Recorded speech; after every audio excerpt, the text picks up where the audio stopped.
Hello जय हिंद दोस्तों, आप सभी के बीच में पुनः उपस्थित हूँ आपके अपने यूट्यूब चैनल नौकरी तक पे। ठीक है, आज हम ईवीएस का अध्याय 1 यानी जो मैंने पिछले क्लास में आपको बताया था, इसका जितना भी सिलेबस है ईवीएस यानी जो 30 मार्क्स का पूछता है उससे रिलेटेड आपको अच्छा लगा होगा। बहुत ही आसान है, क्योंकि जब आप सिलेबस नहीं जानते हैं, आपको जो मैंने सिलेबस दिया है उसको प्लीज़ लिख कर अपने जहाँ भी पढ़ते हैं घर में वहाँ चिपका दीजिएगा। आपको समझ में आएगा किस चैप्टर से कितना पूछता है। जब वो ही नहीं पता होगा तो आप क्या एग्ज़ाम देंगे। ठीक है, तो आज उसी के संदर्भ में आगे बढ़ते हुए पहला चैप्टर जो मैंने बताया था, परिवार, मित्र एवं सामाजिक बुराई, परिवार एवं मित्र से हम आपको बताएंगे। उससे जो क्वेश्चन एग्जाम में आते हैं वो सभी क्वेश्चन हम बताएंगे आज। ठीक है, आपके सामने पहला क्वेश्चन स्क्रीन पर ये देखिए। क्वेश्चन कहता है, महिलाएं जो होती है पुरुषों की तुलना में कमज़ोर होती है, यह एक डैश है। ऑप्शन दिया है अंधविश्वास, मिथक, वैज्ञानिक तथ्य, रूढ़िवाद, धारणा। ये 4 ऑप्शन है। ये सीटेट 2018 में पूछा है। पहले आप क्वेश्चन समझिए, क्या बोला, महिलाएं के बारे में बोल रहा है। महिलाएं क्या है, पुरुषों की तुलना में कमज़ोर होती है, यह एक डैश है। ये तो बिल्कुल गलत बात है। आप कैसे कह सकते हैं कि महिलाएं पुरुषों की तुलना में कमज़ोर है? तो वही आपसे पूछा है, क्या है यह, क्या है, गलत बात है, सही बात। पहला अंधविश्वास, यार अंधविश्वास तो है नहीं, ये तो होगा ही नहीं। मिथक, ये झूठ है, झूठ तो है ही लेकिन गलत बात है, ऐसा आप नहीं कह सकते हैं।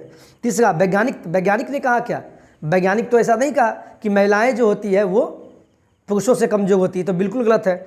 चौथा ऑप्शन आता है रूढ़िवादी धारणा, ये बिल्कुल सत्य है। यह जो सोच है, महिलाएं जो है पुरुषों की तुलना में कमजोर होती है, क्या है, ऑप्शन नंबर 4। ऑप्शन नंबर क्या होगा, ऑप्शन नंबर क्या होगा, 4। ऑप्शन नंबर 4 क्या होगा, सही होगा। क्यों? रूढ़िवादी धारणा कहने का मतलब ये हुआ, ये आप कतई नहीं कह सकते हैं कि महिला जो होता है ये पुरुषों से कमजोर होता है। ठीक है, यह आपकी सोच गलत है। सोच इसलिए गलत है क्योंकि आप ऐसा सोच बना दिए हैं। ठीक है, ऐसा सोच नहीं होता है। एक साइंटिस्ट ने यहाँ तक कहा था, महिलाओं के प्रति सामाजिक सोच उन्हें सशक्त बनाती है। आप सही सोच रखिएगा तो महिला बहुत आगे बढ़ सकती है। ठीक है, इतना ही नहीं, अगर ऐसा होता महिला अगर पुरुष से कमजोर होती तो आज सभी क्षेत्र में महिला है, शिक्षा के क्षेत्र में, रोजगार में, खेल में, राजनीति में, तो फिर महिला कमजोर कैसे हो सकती है? ये क्या है, चौथा ऑप्शन, यानी क्या, ऑप्शन क्या है, रूढ़िबद्ध, क्या है, रूढ़िबद्ध धारणा है। ठीक है, यानी गलत है। रूढ़िबद्ध धारणा का मतलब क्या हुआ, रूढ़िबद्ध धारणा यानी ये गलत धारणा है। ठीक है, ऑप्शन नंबर 4।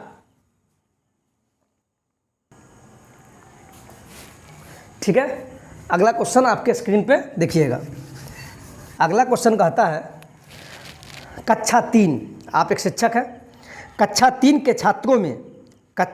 के छात्रों को रमा ने सिखाया, रमा कोई टीचर है, उसने सिखाया कि पिता, माता और उनके बच्चे एकल परिवार का गठन करते हैं। उन्होंने क्या बताया कि पिता, माता और बच्चे एकल परिवार का गठन करते हैं। एकल का मतलब समझिए, यानी अकेला। जिस परिवार में माता, पिता और बच्चे हो वो कैसा परिवार होता है, एकल। पहले आप ये समझिए, एकल का मतलब माता, पिता और बच्चे, वैसा परिवार को बोलते हैं एकल। और जिसमें माता, पिता, बच्चे और साथ में दादा दादी हो तो वो कौन सा परिवार हो गया, चाचा चाची हो तो क्या हो गया, संयुक्त परिवार बोलते हैं उसको। ठीक है, अब क्वेश्चन समझिए। कक्षा 3 के छात्रों को रमा ने सिखाया कि पिता, माता और उनके बच्चे एकल परिवार का गठन करते हैं, और यदि दादा दादी एवं अन्य रिश्तेदार साथ रहते हैं तो यह एक विस्तारित परिवार है। आप इस बारे में क्या सोचते हैं? ये सीटेट 2018 में पूछा है। ऑप्शन आपके सामने है। पहला, परिवार की अवधारणा को इसी तरह से सिखाया जाना चाहिए, बिल्कुल नहीं। ऐसा आप सिखाइएगा कि बच्चे को नहीं एकल में ही रहना चाहिए। परिवार की परिभाषा गलत है, ये तो कहा ही नहीं, ऐसा तो नहीं कहा परिवार गलत है, ये तो और गलत है। रमा अपने छात्रों के प्रति असंवेदनशील है, ऐसा भी नहीं कर सकते हैं। रमा अपने बच्चे को यानी अपने छात्रों को बता तो गई है, लेकिन असंवेदनशील तो नहीं हो सकती है ना। बच्चे के प्रति संवेदनशील है तब तो सिखा गई है, यहाँ तो लिख दिया असंवेदनशील, गलत है। चौथा ऑप्शन आता है सबसे बेस्ट, शिक्षण अधिगम दृष्टिकोण समावेशी नहीं है, बिल्कुल सही बात है। आप बच्चे को जो ये बता रहे हैं कि माता, पिता और बच्चे जब है तो वो एकल है, लेकिन जब दादा दादी आ जाएंगे उस फैमिली में तो क्या हो जाएगा, विस्तारित हो जाएगा। ठीक है, तो कक्षा में क्या है, ये जो कक्षा है, कक्षा 3 का बच्चा जो है उसमें क्या है, कक्षा में विभिन्न विचारधारा व क्षमता वाले बच्चे शामिल होते हैं। वहाँ तो बच्चे क्या है, अलग अलग विचारधारा के बच्चे आएंगे, तो आप ऐसा नहीं कर सकते हैं। तो आप शिक्षण अधिगम दृष्टिकोण समावेशी नहीं है। ये बिल्कुल ऑप्शन नंबर 4 होगा। क्यों? चूँकि आप समावेशी शिक्षा का उपयोग कीजिए। ठीक है, ऑप्शन नंबर क्या होगा? 4 होगा। ठीक है, ठीक है। अब अगला क्वेश्चन देखते हैं, क्वेश्चन नंबर 3, जो सीटेट 2016 में पूछा है। क्वेश्चन क्या कहता है देखिएगा। परिवार एक इकाई होता है। परिवार कैसा होता है? एक इकाई है जिसमें माता पिता और उनके 2 बच्चे होते हैं, ऐसा क्वेश्चन बोला है। तो यह कथन क्या है? ऑप्शन देखिए, सत्य है, क्योंकि सभी भारतीय परिवार इस प्रकार के होते हैं क्या? ऐसा तो कोई जरूरी नहीं, तो इसी गलत है।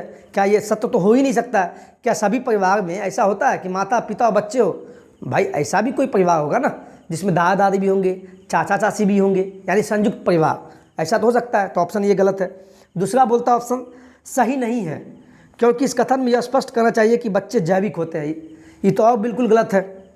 क्यों? चूँकि ऐसा यहाँ तो बच्चे का तो चर्चा ही किया गया है, माता पिता, जहाँ माता पिता होंगे बच्चे भी होंगे, ये तो गलत ही है।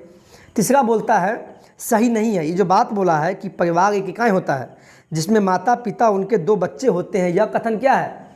यह कथन बिल्कुल सही नहीं है। ऐसा तो कोई जरूरी बात नहीं है कि जिस परिवार में माता पिता और बच्चे हों। ऐसा भी तो परिवार होगा जिसमें माता पिता बच्चे के साथ में दादा दादी भी तो होंगे, संयुक्त परिवार। और यहाँ बोल रहा नहीं, परिवार क्या होना चाहिए? जिसमें माता पिता और बच्चे होना चाहिए, दादा दादी का बात ही नहीं कर रहा। यानी क्या? ऑप्शन नंबर 3 बिल्कुल सही नहीं है। यानी ऑप्शन नंबर क्या होगा? 3 होगा। और चौथा ऑप्शन देखिए, बोला है सत्य है, क्योंकि यह किसी आदर्श परिवार का आकार है। नहीं, बिल्कुल गलत। ऐसा हो सकता है क्या माता पिता बच्चे हो लेकिन दादा दादी नहीं हो? ये तो बिल्कुल गलत बात है, कभी नहीं होगा। सो ऑप्शन नंबर 3 होगा आंसर। क्यों? क्योंकि जो क्वेश्चन बोला है उसका जवाब क्या है? सही नहीं है। ऑप्शन नंबर सी क्या है? सही नहीं है। क्यों? क्योंकि परिवार क्या होते हैं? कई प्रकार के होते हैं, तथा परिवार के केवल एक ही प्रकार में वर्गीकरण नहीं कर सकते हैं। ऐसा भी तो होगा, कोई परिवार एकल होगा, एकल का मतलब माता पिता या बच्चे। ऐसा भी तो होगा कोई संयुक्त परिवार होगा, माता पिता बच्चे हो, साथ में दादा दादी हो। तो आप ऐसा नहीं कर सकते हैं कि नहीं माता पिता हो बच्चे हो और दादा दादी नहीं हो। तो आप ऐसा वर्गीकृत नहीं कर सकते हैं। ठीक है, इसलिए ऑप्शन नंबर 3 होगा। ठीक है, अब अगला क्वेश्चन स्क्रीन पर देखिएगा। बोलता है किसी कारखाने में, कोई कारखाना है, उसमें कार्य करने के लिए डैश वर्ष से कम आयु के बच्चों को नियुक्त नहीं किया जाता है। ऑप्शन है 14, 20, 15 और 18। आप सभी जानते हैं कि 14, यानी ये कानून है। कौन सा कानून है? उस कानून को बोलते हैं, भारत सरकार ने बाल श्रम अधिनियम 1986, बाल श्रम अधिनियम 1986 के तहत आप 14 वर्ष से कम आयु के बच्चे को काम पे नहीं लगवा सकते। ठीक है, इसलिए ऑप्शन नंबर ए होगा ऑप्शन इसका। ठीक है, ठीक है। अगला क्वेश्चन देखिएगा।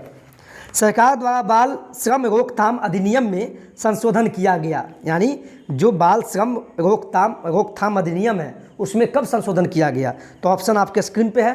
तो इसका ऑप्शन आपका क्या हो जाएगा? बी। इसको याद कर लीजिएगा, अक्टूबर 2006 में ऑप्शन नंबर बी होगा। ठीक है, अगला क्वेश्चन देखिएगा। भारत में विवाह कानून अधिनियम लागू करने का वर्ष क्या है? भारत में जो विवाह कानून जो लागू किया गया, ये कौन से वर्ष में किया गया? ऑप्शन आपके स्क्रीन पे है। ठीक है, तो इसका ऑप्शन होगा ए, वर्ष 1955, वर्ष 1955 ए। अगला क्वेश्चन आपके स्क्रीन पर देखिएगा। क्वेश्चन बोलता है सामाजिक विकास के मार्ग में बाधक तत्व क्या है?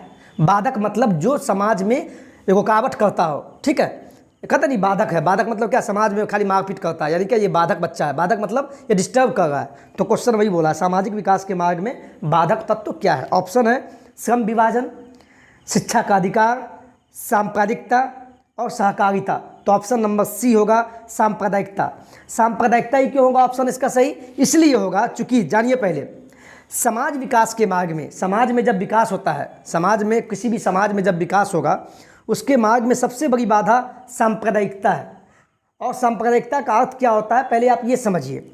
सांप्रदायिकता से तात्पर्य अपने धार्मिक संप्रदाय से भिन्न संप्रदाय के प्रति घृणा, उदासीनता, उपेक्षा व विरोध की भावना से है। कहने का मतलब ये हुआ, हम हिंदू है मान लीजिए, अब हिंदू मुसलमान से घृणा करेगा, मुसलमान सिख से, सिख ईसाई से, अगर ऐसे एक दूसरे से घृणा करने लगे तो समाज में बाधा है, एक समाज आगे नहीं बढ़ सकता है, इसलिए आप घृणा नहीं कीजिए, इससे उदासीनता पैदा होगा, यानी माहौल खराब हो जाएगा।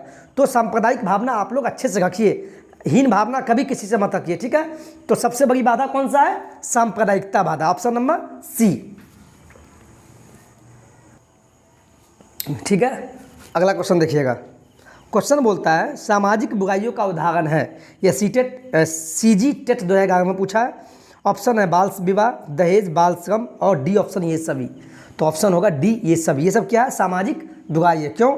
आप किसी को बाल विवाह नहीं करवा सकते हैं, दहेज नहीं ले सकते हैं, बाल श्रम का मतलब हुआ 14 साल से नीचे के बच्चे को आप काम पे नहीं लगवा सकते हैं। ये सब क्या सामाजिक बुराई है, इसीलिए डी ऑप्शन इसका होगा, ठीक है, ठीक है। अब अगला क्वेश्चन देखिएगा, आपके स्क्रीन पर ये है।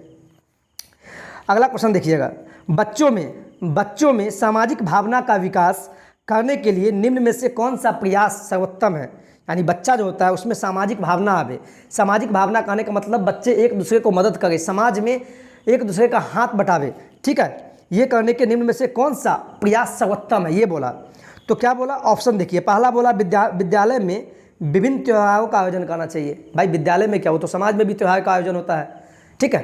तो ये तो ठीक ही है, अच्छा ऑप्शन खोजना है।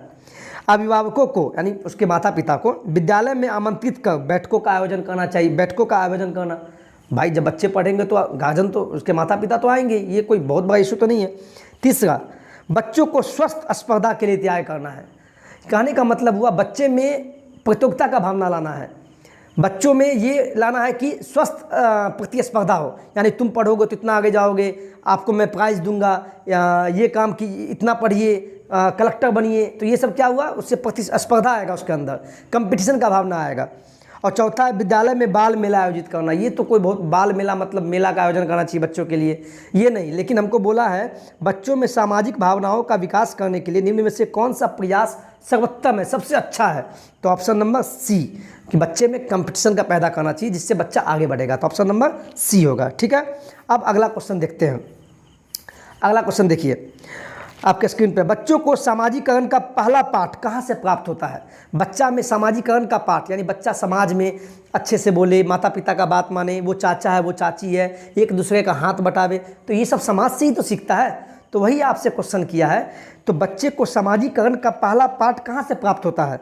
तो ऑप्शन है परिवार से, विद्यालय से, सांस्कृतिक केंद्र से और धार्मिक केंद्र से। तो ऑप्शन होगा आपका ऑप्शन नंबर ए, परिवार से। क्यों? क्योंकि बच्चा जब पैदा होता है तो पहले अपने माता पिता के साथ रहता है, तो वहीं से तो ज्ञान लेता है ना, अपने परिवार से, माता पिता, दादा दादी, चाचा चाची। तो पहले बच्चा कहाँ सीखता है सामाजिकरण? परिवार से। Option number A.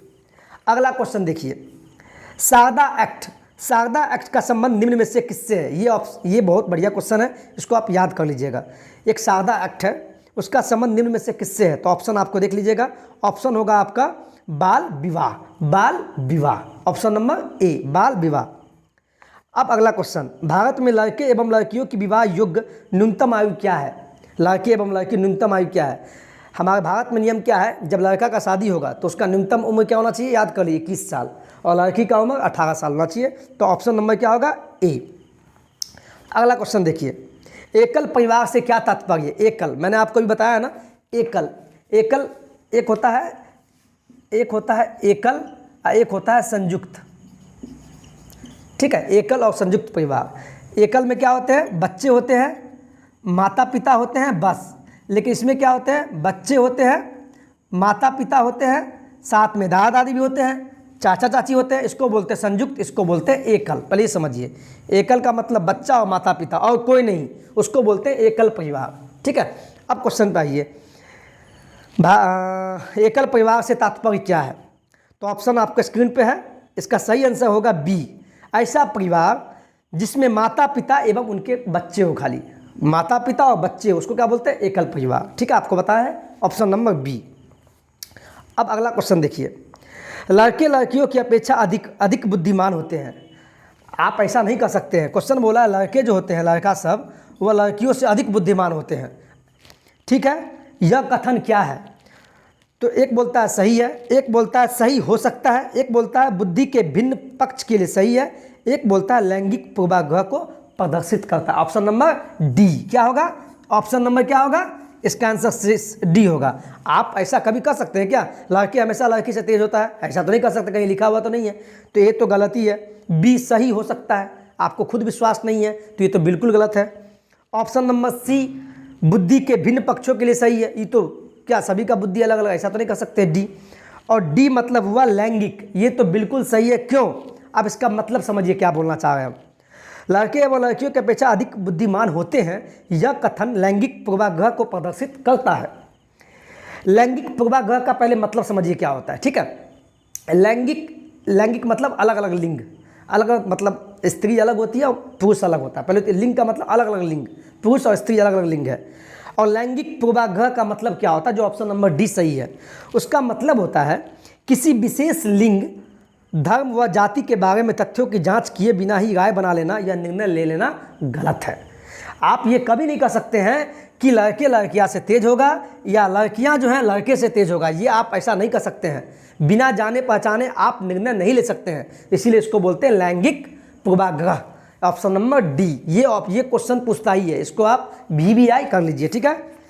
ठीक है, आज के लिए इतना ही। ये क्वेश्चन हमेशा एग्जाम में पूछे जाते हैं, बहुत ही हॉट क्वेश्चन है, ठीक है। आप इतने क्वेश्चन को देखिएगा बढ़िया से, हम ऐसे ही टॉपिक लाते रहेंगे जो भी है एग्जाम से, और बिंदास पढ़िएगा, तनाव मत लीजिएगा।